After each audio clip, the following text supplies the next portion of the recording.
You want to learn how to make these wonderful fingerless gloves with self-striping yarn. It's actually really soft because there's like 15% wool. They're long enough so where if you have longer sleeves, they'll hold them down and they won't roll up on you. And there is a little bit of elastic in, not actual elastic, but shaping so that they grip. And they're high enough to where if you need your fingers to be warm, you can still put them in. Come enjoy the fun. Come learn how to make these. You must know how to do basic crochet and half double crochet. The rest is just filling in ends and stuff and paying attention and measuring your own body and adjusting them for your size. Okay, for today's tutorial, we're going to be doing this fingerless glove. We're going to be making the second one and going over how you can also make augmentations to fit yourself and just other good practices to have when crafting or designing and just keeping track of what you're doing. Now for me, I measured this on this part of my arm, which is a lot fatter than this part of my arm. And since I'm not exactly a small person, I ended up casting on or chaining, as they say, 52 stitches, 50 of which were stitches, and 2 is when you make it taller because this is half double crochet. So as we start, for me, like I said, I made 52 chains. You may want to measure it on yourself. The slight decreases and stuff will go accordingly. So that's why you always have pad and paper whenever you're doing something. So write down how many you have, and then you can compare it to the pattern and see whatever changes that you need to make. And I should probably count these. This is from earlier. And also to help you keep track of rows and things, you can either use stitch markers or make loops of yarn. I just use this and I just weave it through. Usually I try to pick a better color. I had some leftover pieces from making fringe. Maybe that's a better color. So, no, leave the green. So it'll show up. You just want a contrasting color. There we go. So you'll be able to see it while you're making it. Just so that the line that will go up the side will be that kind of invisible, but even you'll know that it's there. You will know that it's there. Okay, this is Premier Coffee Shop yarn. Leave yourself a good sized tail to sew in the bottom row, and you'll see why later on. You will thank me, and getting that row twisted is horrible, but we can avoid that. So I'm now going to chain 52, and I'll see you back here in a minute. Just realized I forgot to mention this. I'm using a size I9 hook, Susan Bates. It's just the ones that I prefer. This is one of their limited edition Quicksilver ones that are very hard to find. They have the extra nice enameling on them. If you can find them, grab them. I know it looks like plastic, but it's not plastic. It's much more slippery than that. Now we see how curly the chain really is. So instead of connecting it like some people do, I don't. I just start crocheting into it. We skip 2, and I know some people go on the bottom. I go on the top. You just put it in the middle of the pretzel shape. There should be 2 bars on there if you're going through the top like I do. And then you just half double crochet all the way across. It's the same old, same old. If you already know how to do this, you skip ahead, because I'll just be going all the way across. So this is what half double crochet is if you are new. And also, if you're picking a yarn, try to find one with a good enough twist, because even though like this yarn is a single ply, it has a really good twist and will make the yarn last longer. It won't pill as bad. You'll get longer wear out of your item. It won't fall apart as much when you stick it in the wash. And also this brand coffee shop yarn is like 15% wool. So this is not pure acrylic. There is wool in this. I mean, it's safe to wash wool, but it will actually try to keep your hands warm versus just sweating it to death. So you're only as good as your supply, so make sure that you choose wisely. I'll be back as a double crochets, because when you go back on it, you'll see the check line in the back, which will help you count rows and tell you where you're at all times. Now, as we noticed, we just did the first row. We did not connect it. But this is where we are going to connect it. We know that the line is flat. We know it's not twisted. It will save us a lot of headache and heartache. And this is why we left such a long tail at the beginning, so that we can go back later at the end when it's all said and done and just sew that up. That's all that matters. Then we just go round for 2 rows. This is going to be the second row before we start decreasing, because like with mine, it gets fatter, it gets skinnier, and then we just go straight and we make a thumb and then we go straight some more. That's basically all we're doing. And I thought I'd pull over the actual dimensions. 284 yards, acrylic, wool. If you want to make a sweater medium, they say it's 6 skeins. It's a lightweight 3 for the most part. This is suggested gauges with your knitting or crocheting. This is how it's machine wash warm, lay flat to dry, and more of their products. But the part that's probably more essential is that there is a lovely tape measure on the inside of it. So let's see what gauge I got versus what they told you we're going to get, because I don't know if they're using single crochet. I don't know if they're using double crochet, considering this is half double crochet. Let's see here. I'll find a flat spot. That's 1, 2, 3. 1, 2, 3, 4. Basically 4 stitches to the inch lengthwise. About height. Get this lined up. 1, 2, 3, 4. So basically it's 4 by 4 per inch. And that is my gauge. Keep working on this, and I'll see you when my second row is done. Okay, this next part is somewhat important. As we can see, they are definitely uneven because of how they're connected. But this is down enough to where later, because of this tail, you can sew them together. So don't freak out. And as we've seen, because it's half double crochet, we get this going. This tells you this is row 1 and we have row 2. So we've just done 2 rows. Now, let's see, go one over. You just keep going around. This is also where you start to do your first decrease. It's technically, if I remember correctly, you could use a stitch marker or whatever, but I usually just weave an alternative piece of yarn through in between the stitches so that I just know where the line is. And when you decrease with a half double crochet, you have your 3. You get your extra 1, you pull it through. So you have 4 on your hook, like so. And then you just pull them all through. And as we keep going up and up and up, you'll be alternating which side of the yarn that your decreases will be on, so that it makes a straight line instead of this diagonal thing going off to nowhere. Because you want it to look just as good as...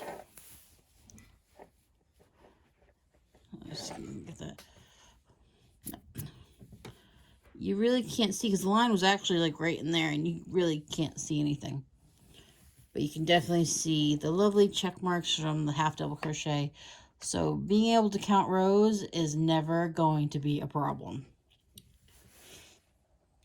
Now, between rows 3 and 12, you'll be decreasing 1 stitch per round on either side of your discolored yarn or your marker. And that you'll do that basically for 10 rows. No, take that back. That's 9 rows. For 9 rows. And then after that, as I say, we go straight.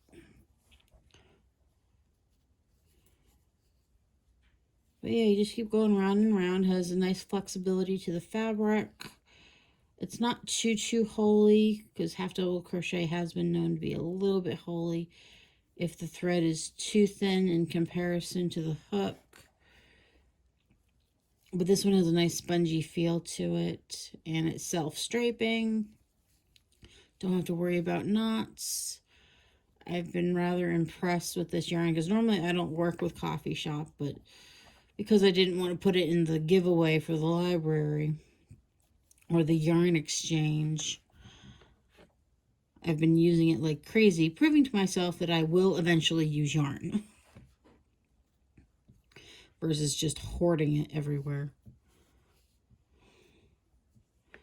But yeah, so it's very easy right now. Just keep the marker in, and we'll come back when we've gotten to row 12, because like I said, rows 3 through 12, you decrease 1 time per row, and then you alternate on either sides of your colored marker. I'll see you when we get back. Okay, just to show how this is going along. First 2 rows were straight. All the way up to row 12, we decreased 1 time per row. And then this just tells me where the starter was so that everything is balanced. I said later we'll sew up that gap at the bottom. But now we're going to go through rows 13 through 22, just straight double crochet. Okay, upon starting row 23, because this line tells me we've completed row 22. And this is why I keep this thread going through, because it tells me exactly how they've lined up after all the decreases.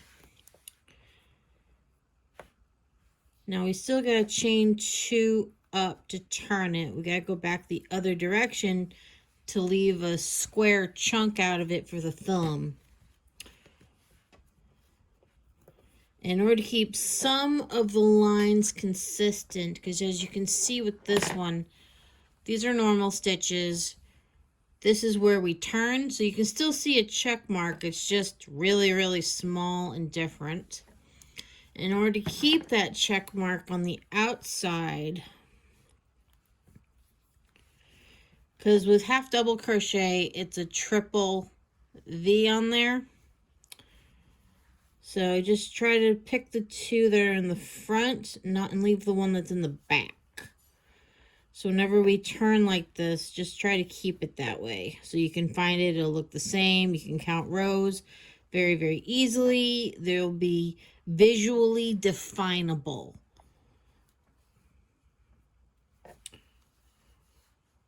See, because on this side, you see none of them. And we still have at least that check on the back side. So we go back, so we should have at least 2 or 3 on each side, because we'll be going to this stitch over here and building it up and then doing a bridge over it.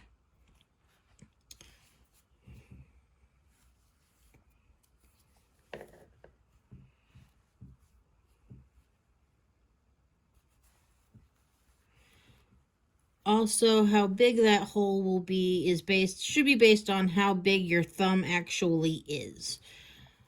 I have fat fingers, so mine was extra big. If you need yours smaller, you'll make a smaller bridge, or maybe use like 1 stitch wide instead of 2 stitches wide like I did. So I like mobility. I do a lot with my hands. I enjoy the functionality. Because if it's not functional, it's pointless. Just like later on, I'll show you how long I made the fingerless gloves. Because if you can't curl your hands up at least like this and still have them get warm, what's the point of wearing gloves? There is no point. So might as well have it. It's more than just decorative. It has to serve an actual purpose. And always keeping that in mind with design. Because just because it's pretty doesn't mean it can't, truly work for you. It's one of the reasons I picked a yarn that had wool in it. I knew how it would age. I knew how it would improve the quality of the item. Even if it felted a little bit, which I don't think this wool is, because I think it's one of those special superwash kinds. It would just improve it. It would make it more solid. It would make it less holy, because if it holds up to the light, you can see stuff behind it. Anything that protects my hands outside, that's what gloves are for. Fingerless or otherwise.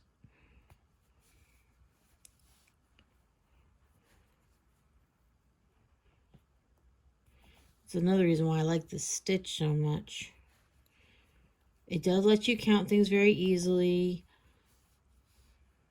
You can go at it from any angle. And it's also the stitch that most people use to make that like stretchy cuffs and stuff. So knowing half double crochet is definitely something you'd want in your repertoire. It's like the elastic stitch that none of the other ones are. You can't do it with single, and double's just way too tall. But this is all part of the, I wouldn't call it science necessarily, but knowing your art and knowing how everything works in order to make the best thing possible. Because it's more than just quick mass production. It's about the quality too. You're an artist. Quality matters. It's not just mass production.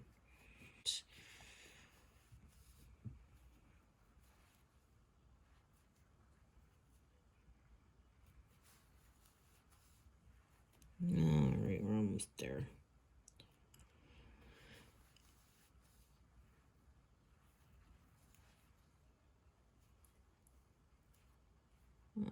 Feed that.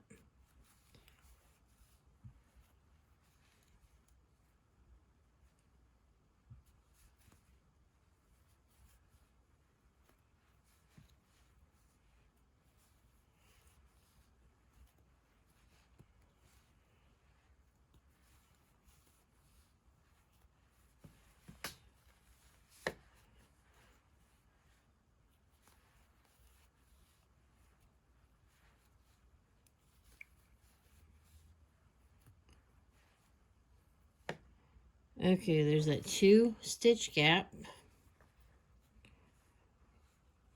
Chain 2 up and turn it.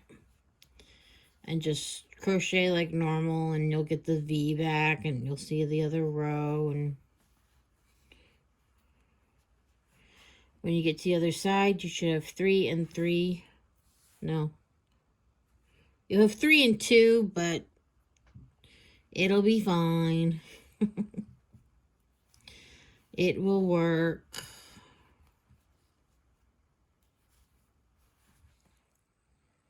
On a side note, before I forget, if you want really straight edges for half double crochet, this is technically the last stitch in the row. But if you just go to where you chained up instead, it works out so much better. That works for all edges that are half double crochet. So, let me see here. Yeah, one more and we'll be good to go. One more row going the other direction. Follow everything else I've already said. Now, in order to get the flexibility in the top part, because as the hand goes, it is getting wider at this point. A lot of this should also be based on self-measuring. I deeply suggest it. I chose to do 4 chains and then connect it. And I did think long and hard about whether or not I should have just kept going or stop and make the thumb. If you stop now and make the thumb, it'll be the same color as the band. You don't have to, but I kind of like it. Because then after doing that chain there, do 1 up at least. And then you can start, or maybe we should do 2 to make sure it's tall enough. Make stitches all down the side. These are all still half double crochets.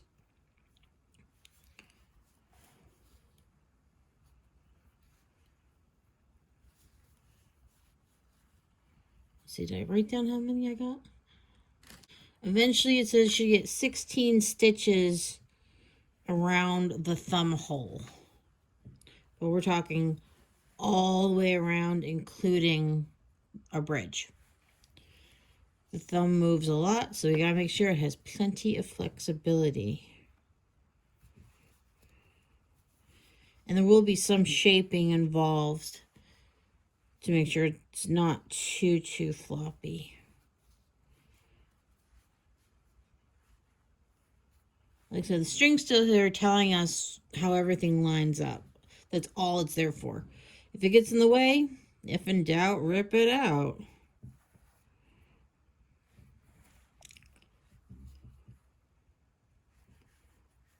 Let's see how many we're up to now. This is the one semi-negative part about just winging it. I mean, yeah, I wrote everything down, and I do like free-form crocheting and not needing to pay attention to anything, but winging it isn't so good if you're trying to recreate something exactly so that they match.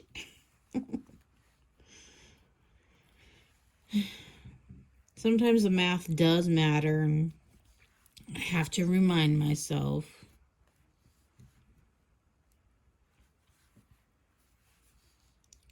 Because just because it feels right doesn't mean it actually is right. Because I don't want one finger to be 1 stitch tighter than the other.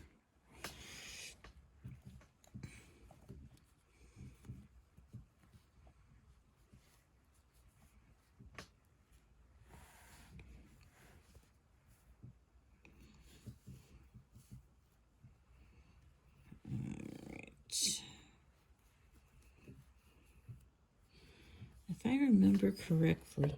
Yeah, okay.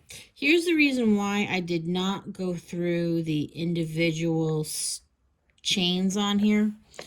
Because when we go back to fill in the rest of it, we can put stitches in between the ones that we're about to make later on when we do the cuff part. So you just go around it. And yes, I believe I remember putting 4 in there because later on I'm going to put 4 in between the other 4 that we're putting in now. If that makes any logical sense.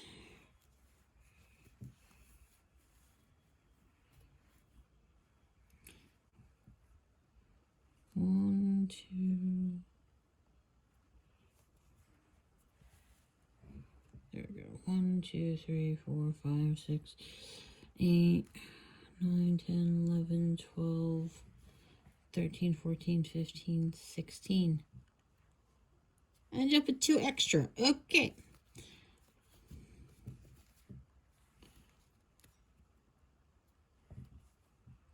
That one looks like it was too many.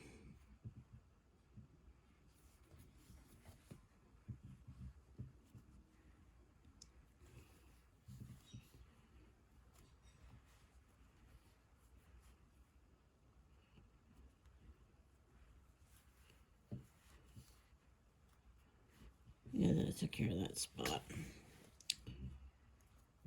There we go. 1,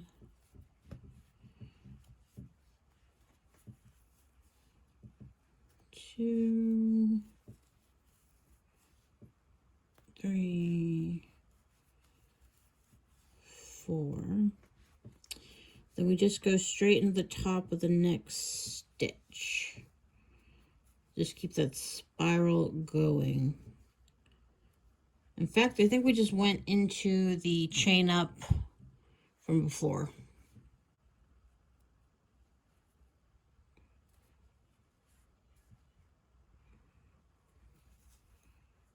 You'll keep that. And try to go on the inside top to keep that check line going, so it looks the same as this one, and you can still count how many rows it is.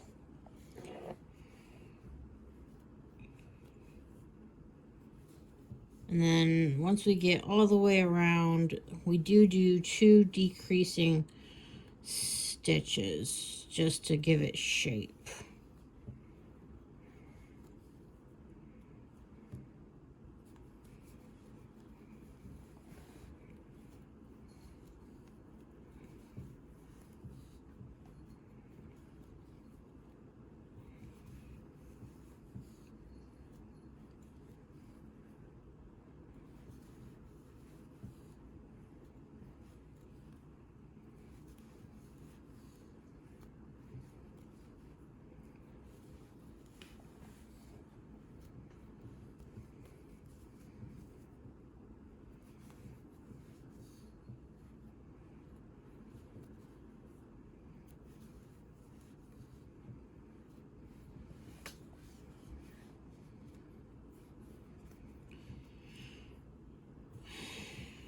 Okay, go across those stitches.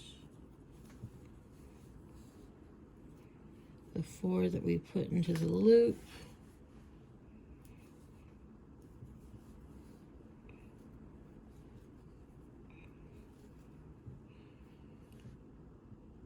Yeah, this is where we put that one. Okay, this is where we put the decrease. It's at that top of the loop, the second row, right after you go through the 4 chain. We just put all those on one. Then we go to the bottom side of the same thumb hole. And we do it again.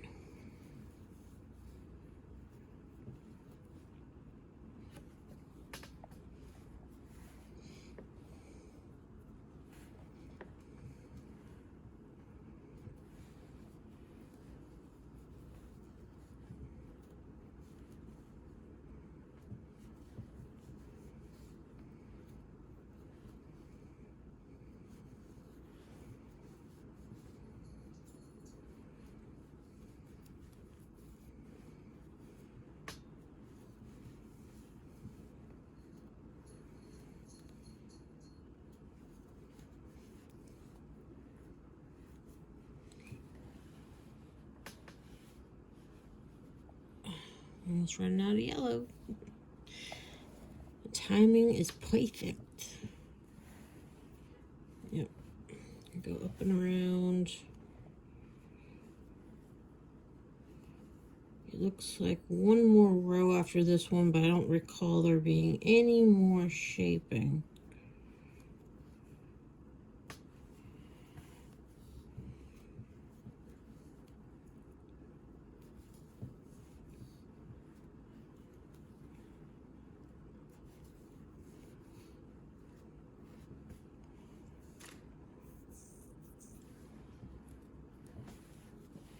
Yeah, 4th row bind. 4th row, when I ever write go straight, it just means keep doing what you're doing, don't stop.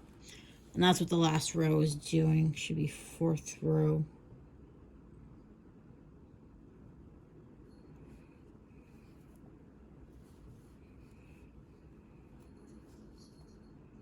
Yeah, it's probably coming from, this is the 1st row, and that's why it looked like there before.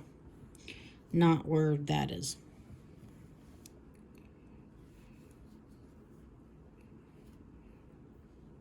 Well, how many does this have? Just to confirm that I didn't write down my notes. 1, 2, 3, 1, 2, no.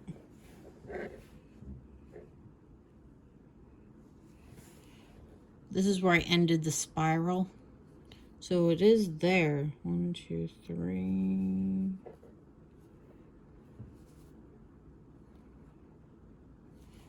Alright, just make sure I did that way. 3 is there, went too far.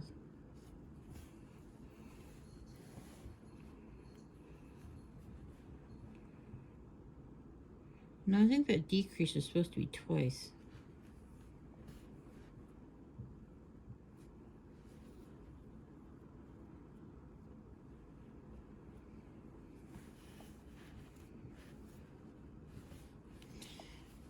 So you always should try things on. Yeah. I think I forgot to write down another decrease.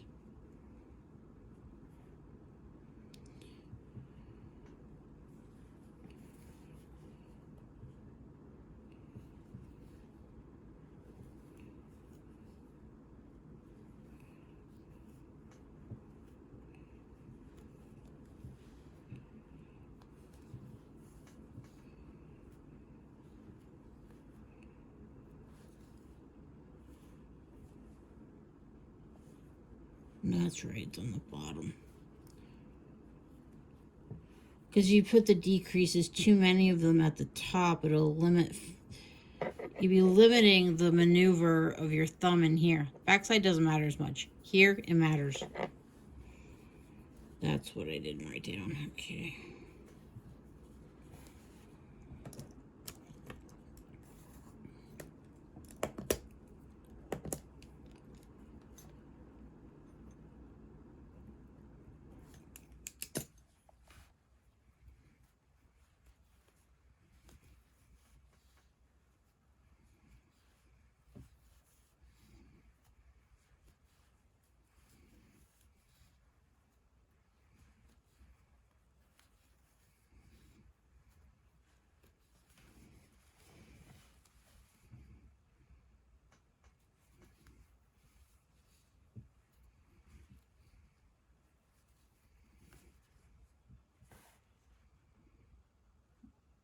It's the right height.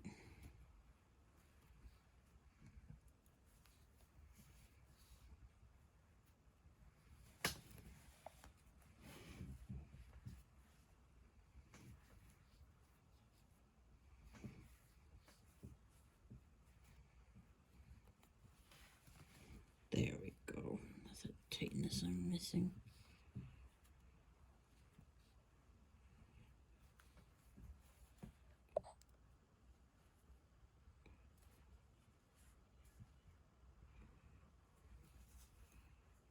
You'll keep that. And try to go on the inside top to keep that check line going. So it looks the same as this one, and you can still count how many rows it is.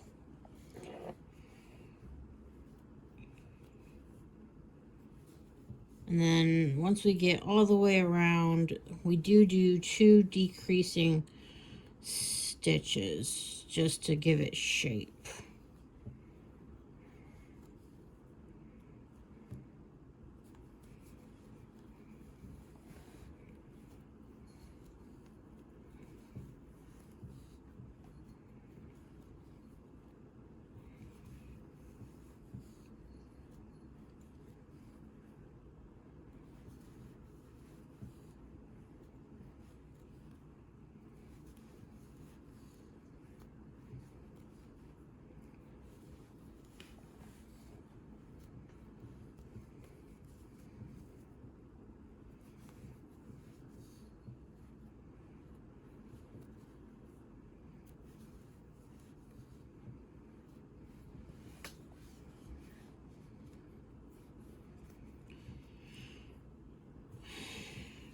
Okay, go across those stitches. The 4 that we put into the loop.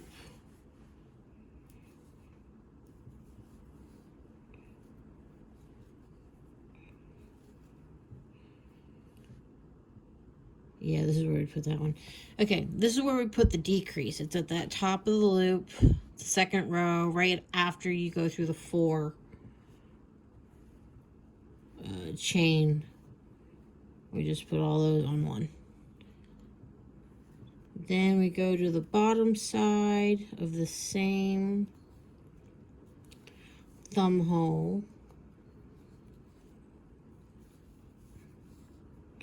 And we do it again.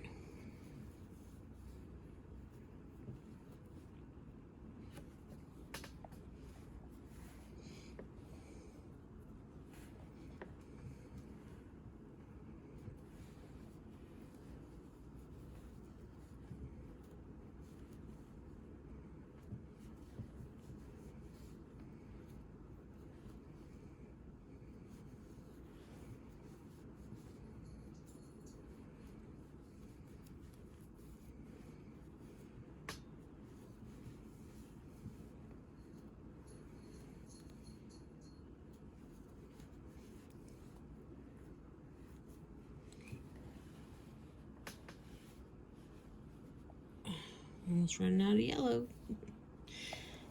The timing is perfect. Yep.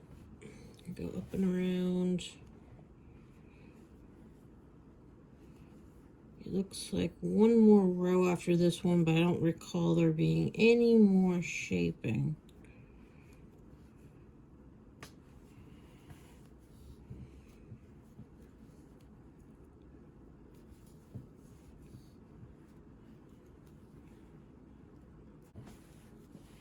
Yeah, 4th row bind. 4th row, when I ever write go straight, it just means keep doing what you're doing, don't stop. And that's what the last row is doing. Should be 4th row.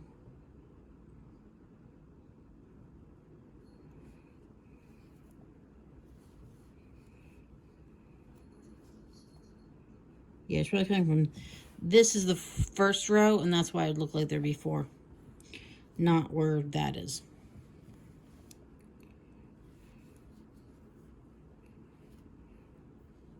Well, how many does this have? Just to confirm that I didn't write down my notes. 1, 2, 3. 1, 2. Oh.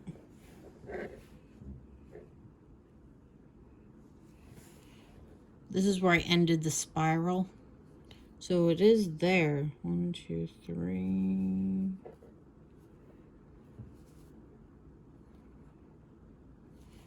Alright, just make sure I did that way. 3 is there, went too far.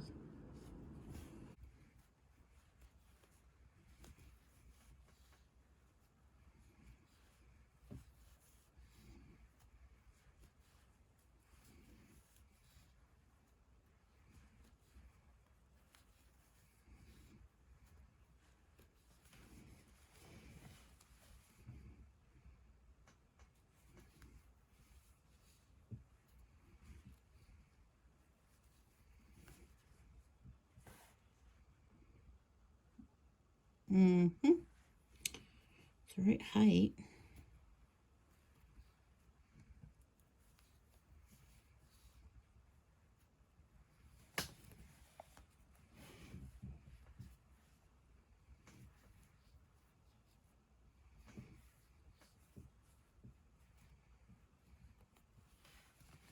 There we go. That's a tightness I'm missing.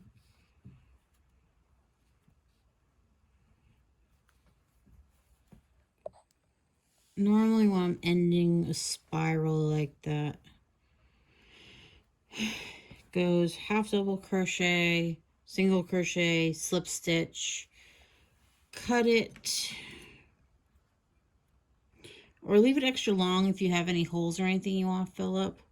I don't have any this time, but if you ever have to fix anything, that's how you do it. Let me just weave it in as best we can. And then reattach the other yarn. Be retaching it up in there, and then that's how we get the stitches in between the other stitches.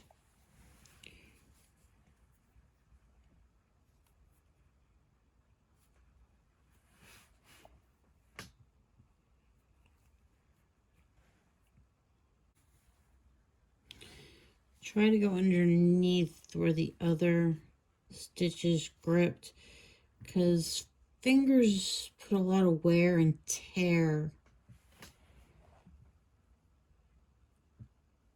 on the glove, and then you don't want your the ends that you've woven in to come out. It can be distracting, and people think, oh, my stuff's falling apart. No, it's not. Just, it's used. It was loved. Stuff happened. It's easy enough to fix, but just if you put it deep enough in a more stress-free area, it won't be as bad.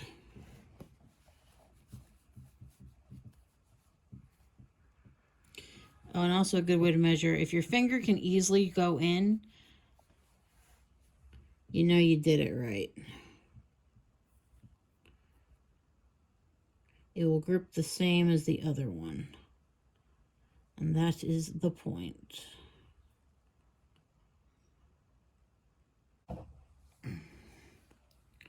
This can come out.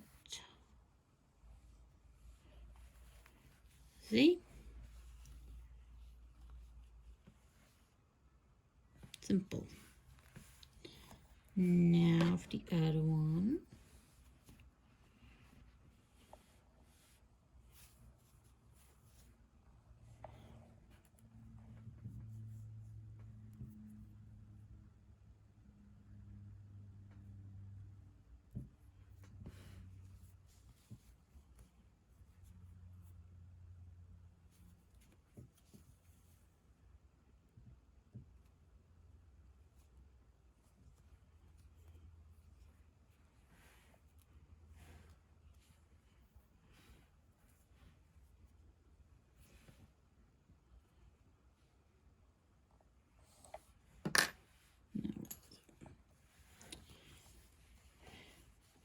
Alrighty.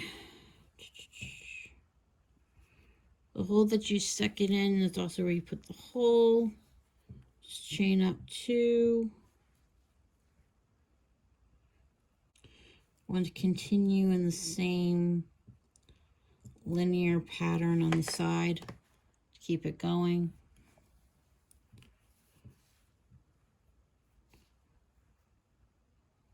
Oh, that's in the wrong hole. Because this one is the only one that I didn't do that wasn't in spiral. As in when we go around, we will be connecting with the chain up differently. Versus just going round and round and round.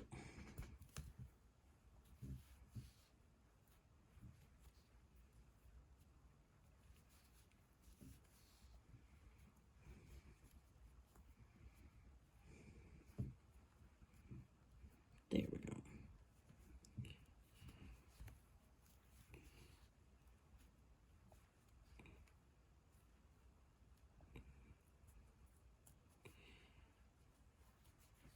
There really is a lot of room left on this chain.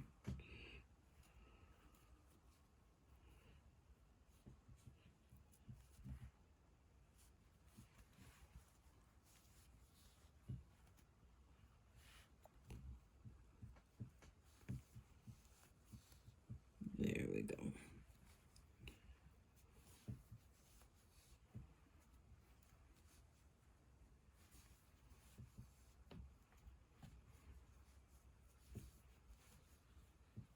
And now we're back to our usual scheduled program.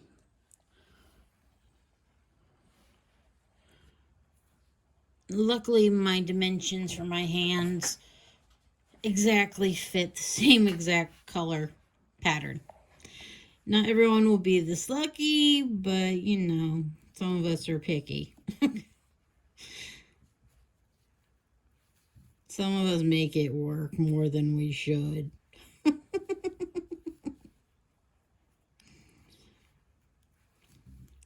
I'll still have at least 3 color pattern left over by the time I'm done.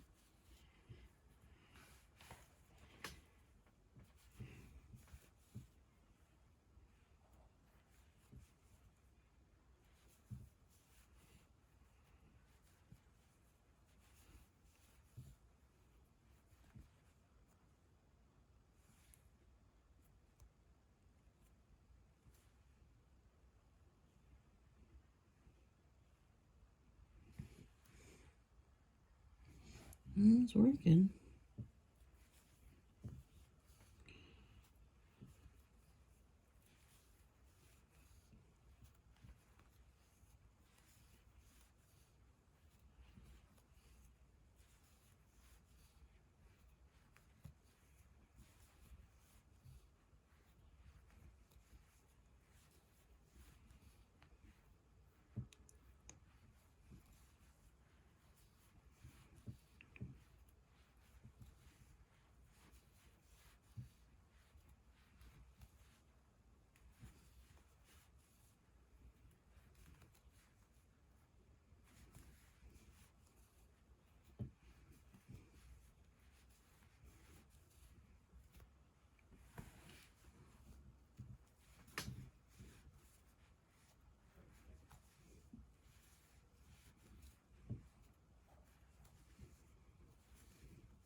This would also be a good time to measure to see if your hands are not exactly the same shape as mine. See if things need to be wider, tighter, all sorts of things.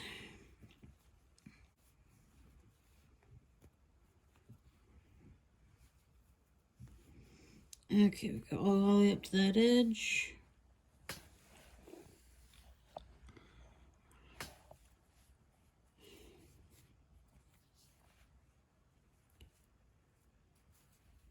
Do a slip stitch into it, chain 2, put it in the top.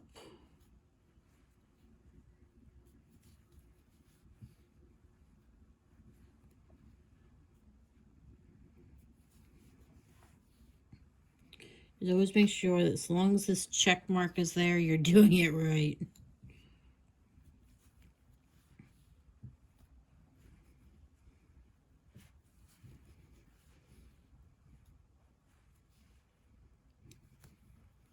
And doing this way, it makes the stitches lean more in, have more of a concave angle versus outward leaning. And it won't roll on you.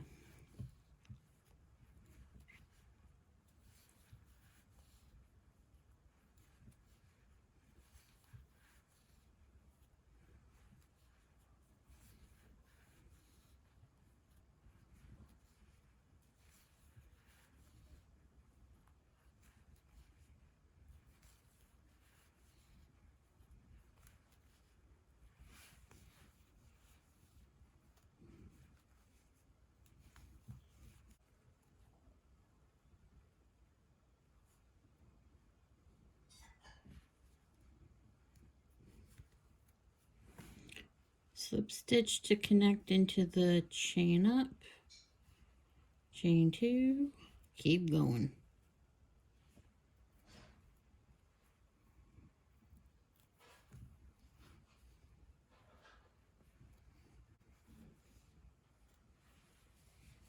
Okay, how many is that going to be? 1, 2, 3, 4.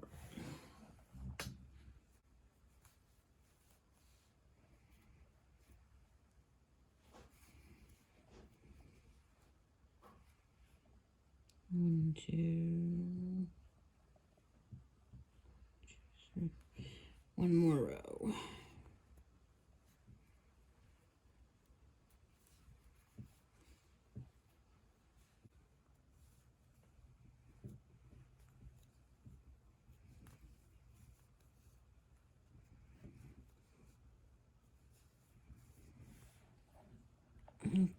Okay.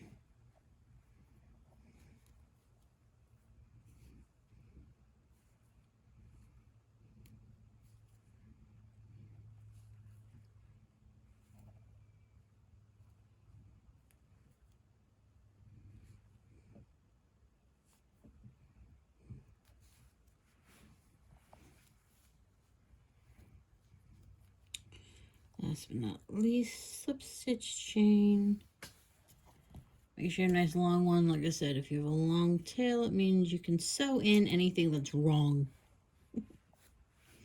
Fix holes, sew things up, whichever it is.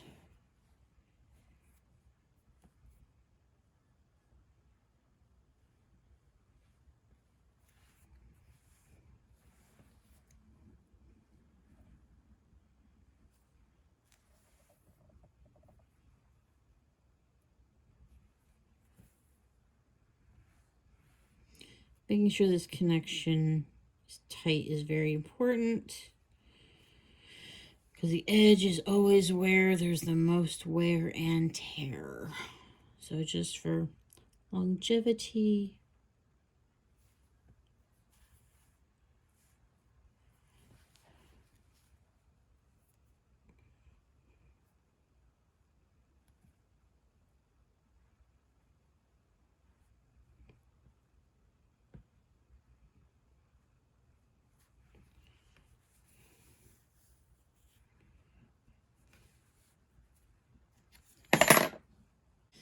Alright, now to show y'all what I meant from the beginning.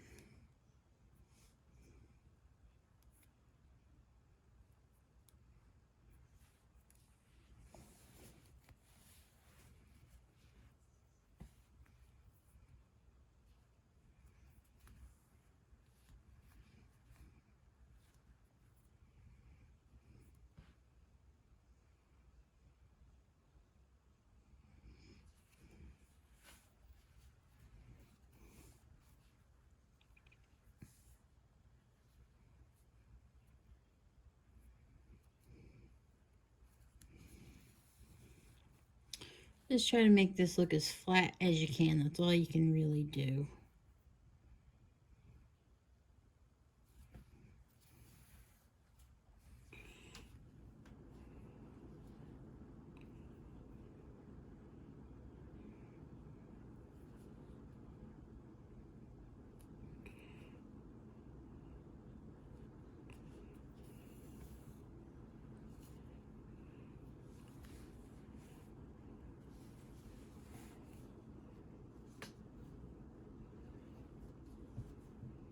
Okay, looks tight enough.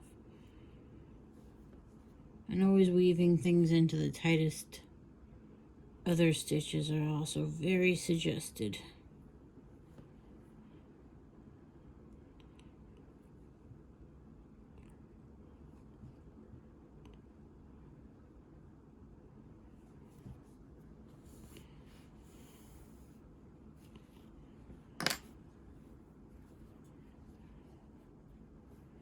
There we go. Okay.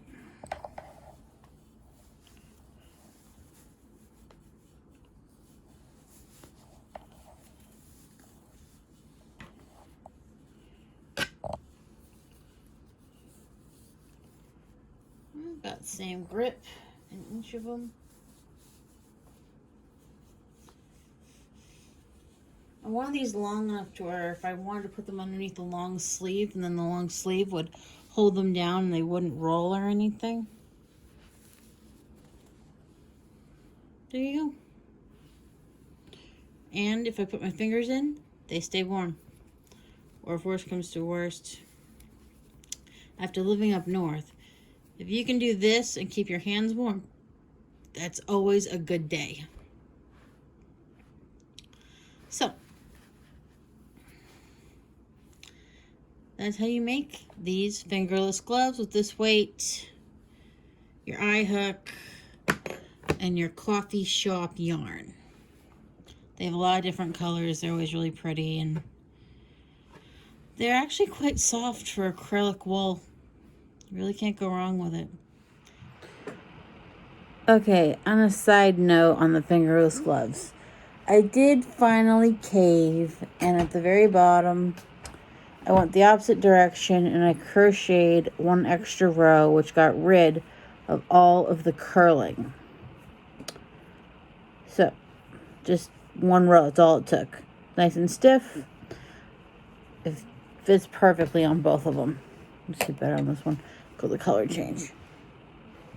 But yeah, just as a side note, that's all you need. One row going the opposite direction on the bottom, going this way, not this way.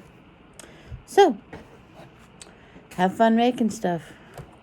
Like, subscribe, share. Feel free to make stuff. Don't be afraid to fail, because if you write it down in the secrecy of your little craft journal, who's gonna know? You cross it out, you fix it, you move on. Bye.